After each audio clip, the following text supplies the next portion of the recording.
let's pivot to another issue that came up yesterday. Melanie Coburn and Nunez had delivered a letter to the league. They are former employees of the Washington football team, and they are asking for the materials to be released. They don't want this to be swept under the rug. And we've got excerpts of the letter posted at PFT, but they are coming forward and they are saying this information needs to be made public. And again, it's some of them, it's not all of them.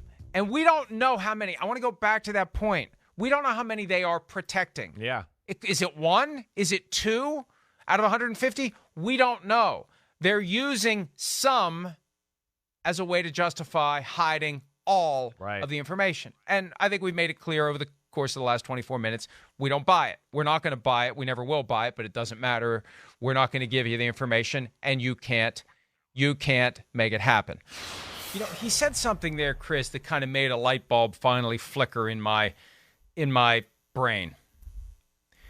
We wanted to protect those people who had to relive those experiences. Okay, fine. How bad were those experiences? How traumatic was it? Doesn't that make it even more appropriate that we have some idea of what the hell happened to these people, that it would be so traumatic that they don't want to relive those experiences, and they're so intent on protecting them from reliving those experiences that they refuse to even identify what any of the specific experiences were? Isn't that amazing? That it's that serious, that it's that big of a deal. We have to protect these individuals to the point where they don't have to relive these experiences.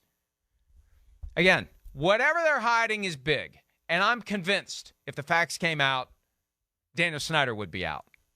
I wouldn't doubt that. I don't, again, but I think it's going to take a lot of actions, just like we're seeing here between, Anna and Melanie Coburn, or Anna Nunez and Melanie Coburn, to, continue down this line of pushing the NFL. It's going to take that. I do. I think the NFL, for them to release all this stuff, it's going to have to be, splattered egg on their head, pie in your face. Like, wait, there's no hiding anymore.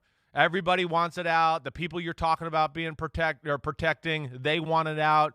It's going to take those actions, but again, there's just too much unknown. And yeah, it is a little weird that he says, something like that, as far as, hey, we don't want to relive these, terrible things. Okay, yeah. I mean, again, we don't know what they are, how terrible they are. I don't know. Some people are more sensitive than others. But there's a million questions you could ask off of this right now, and just continue to keep going here. And I think we're going to continue to hear a lot of the same answers from Roger and company as this goes, for sure. Lisa Banks, one of the lawyers who represents 40 of the former Washington football team employees, said this via Twitter. I represent 40, as I just said, who participated in the investigation. Goodell's statement is false. My clients did not ask for protection when they participated in the investigation. They asked for transparency and accountability and received neither. Again, we don't know how many said, I want to be protected. And we don't know if any said, I want so badly to be protected that I want you to promise that none of the information that you gather during any aspect of this investigation is ever going to be made public. That is a promise that you just can't make. I've done workplace investigations.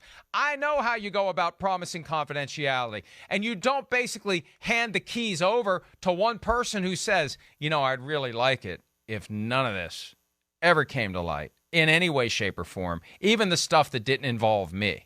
I mean, that's where they don't even try to compartmentalize. Okay, there were incidents involving people who don't want their names to come out. We're not going to say anything about those. But what about the incidents where the people are more than happy to have their names come out? Yeah, right. Yeah, this isn't one big blanket operation where just because one person who was involved in one incident at one moment says, I don't want my name in this, or I don't want any of this to ever come out, that doesn't wipe out all the others. That's how ridiculous this is. The more I think about it, the more it pisses me off, because they think we're dumb. Yeah, they think we're stupid. Yeah, well, and I may be stupid, but I'm not that stupid. Well, do we know how many lawyers were involved as far as protecting, employees I mean, I know we don't know how many employees are involved or all the people that are involved, but do we at least know how many lawyers were involved as far as representing people or group?